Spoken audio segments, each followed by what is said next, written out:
out. I mean, like, we're usually pretty good at locating brand new talent and finding them at the right time, not when they're being too confused with everything else that's going on, or so that's always the main focus: finding new Yeah. talent, And and how getting do you the. do that? I mean, two ways. Uh, How is an A&R listening to this podcast? How could they improve their game? And also, do you have any advice for an artist listening to this podcast? How could they reach you? well, you just simply go to my website, or mafiasoulrecords.com, or they could either reached out on Instagram or Twitter. It's all the same. They're P. Kaldone at Mafia Soul. Basically, I would tell the A&R, man, pay attention to what felt right. Don't look at what's popular. Popularity changes at all times. So if that's what you're focusing on to find an act, you're fucking up already. It's not. That process is not gonna. Like, it might work once or twice for you, but it's not gonna be the process that actually make you the A&R you need to be. You need to focus on what felt right. You need to know, like, you can't just want to sign an artist because you see that they're good. If you don't have a plan to actually make, like, what you see work, it's pointless to sign that artist. You know what I'm saying? Like, you'll just be wasting your time, or you'll be just making somebody wait for no reason. You have to have a plan. You have to know what you're going to do with the act. You have to know where you're going to plug them in, who you're going to connect them with, how you're going to take their game and elevate their game. If you cannot elevate that person's game, there's no point of you being an A&R who signed them to a label or to a production deal or to anything.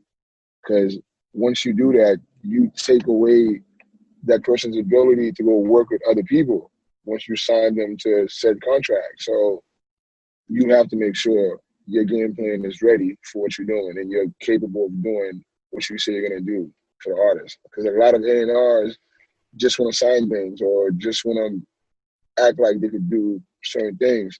But if you can't really deliver what you're promising, you're just wasting people's careers and time, man. So, yeah, that's very important.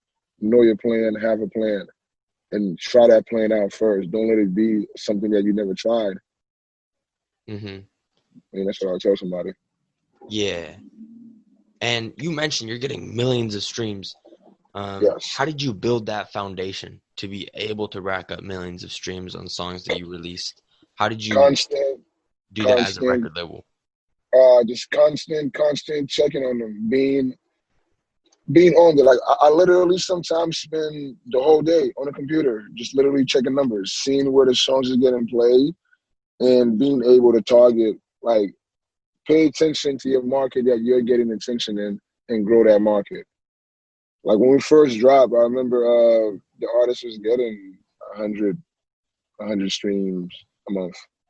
I'm like, wow, what is this?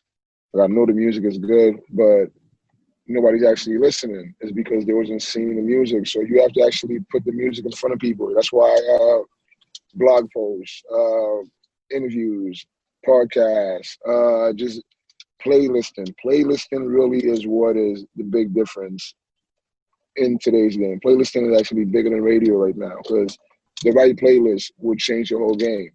The right playlist puts you in front of 1 million people, 2 million people. And then if the music is what it is, those people is going to consume the music.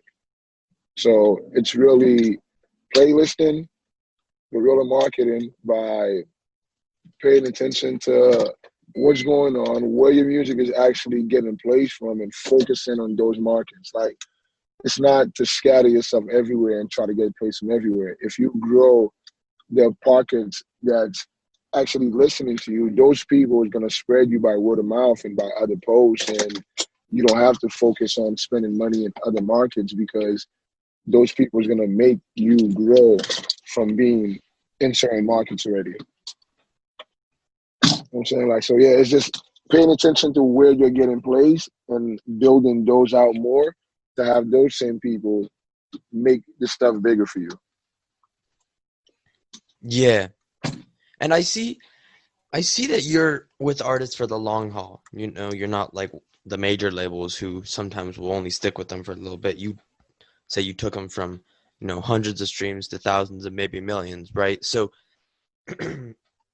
as an artist, how do you find the people that will do that for you? Like, how do you know that someone wants to stick with you for that long?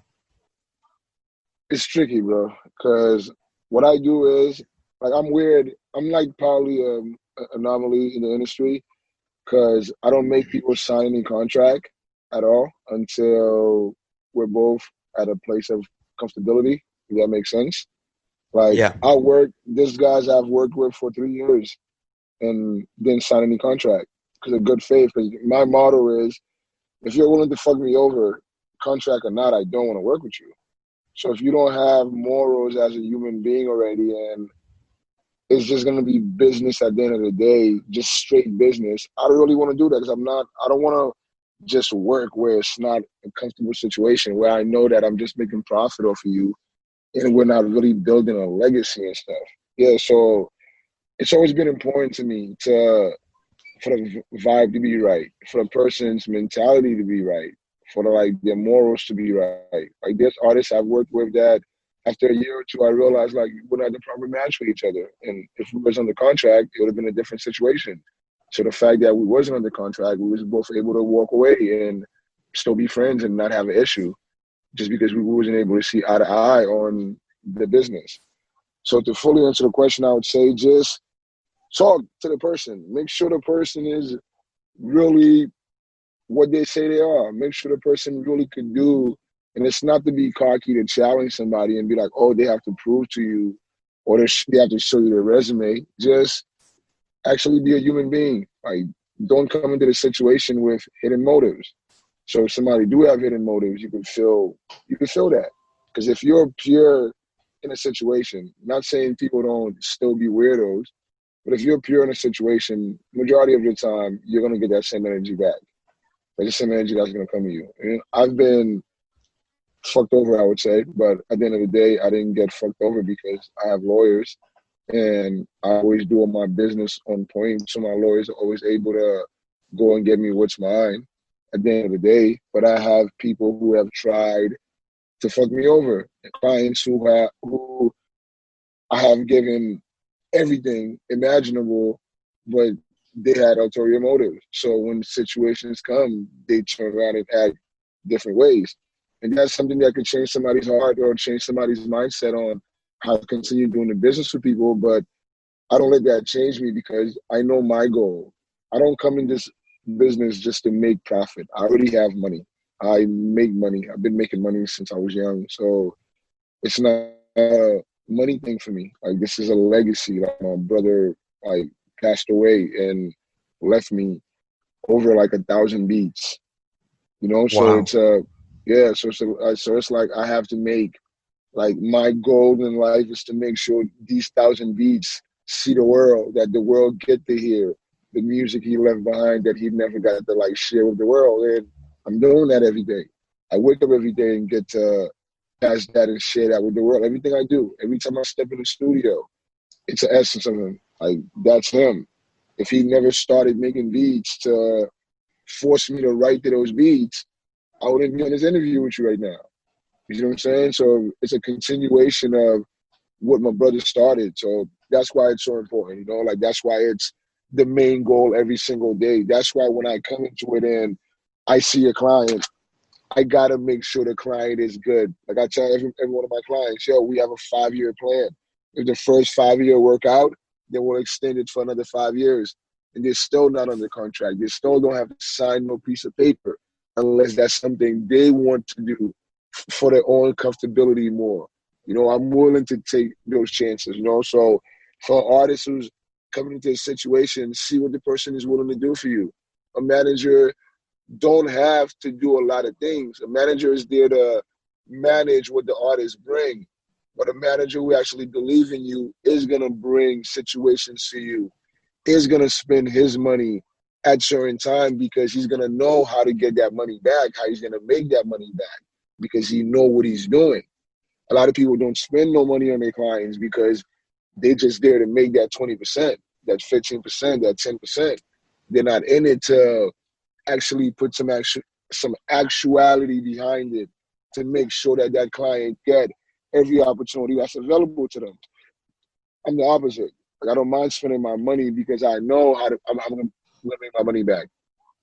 I know how. Hey, if I spend 100,000 on this artist, I know how to go to a publisher and get that artist a proper pub deal because we've already written songs for so and so, or we've already produced beats for so and so. Like, I know how to properly build the client's character in what they want to do, either songwriting, producing, or being an artist. Like, I love this shit, man. Like, it's not a like I literally, bro. Like, I love this shit. Like, I wake up to this shit. I wake up to want to do this shit. Like, I breathe better. I feel better. Like, when I'm doing this. If I'm not doing this, I'm not comfortable. Like, for this COVID shit that like stopped everything. Like, and I couldn't be in my studio. Like, I had to go buy a whole studio to put in my house just to make sure like I Yeah. felt better. Yeah, that shit literally tried to make me sick. I hate being out of the studio. For the past 20 years of my life, that's all I've been doing is being in the studio. Literally every single day. In the studio. Wow. Like, I love it. Yeah, I love it, man. Like, and it's That's gonna be another 20 years, man. that's the perfect mindset, man. And that's a beautiful thought to end on. Like, literally, bro. Thank you so much, Patrick. Thank you, bro. I appreciate the time, man. Have a great day. You too, bro. Thank you. Thank you for listening. This has been another successful episode of the Triple M podcast, Music, Money, and Management. Be on the lookout for the snippets on my Instagram at PROUSCHE and new episodes because I'm going to be releasing them a lot more frequently from now on. All right, have a good day.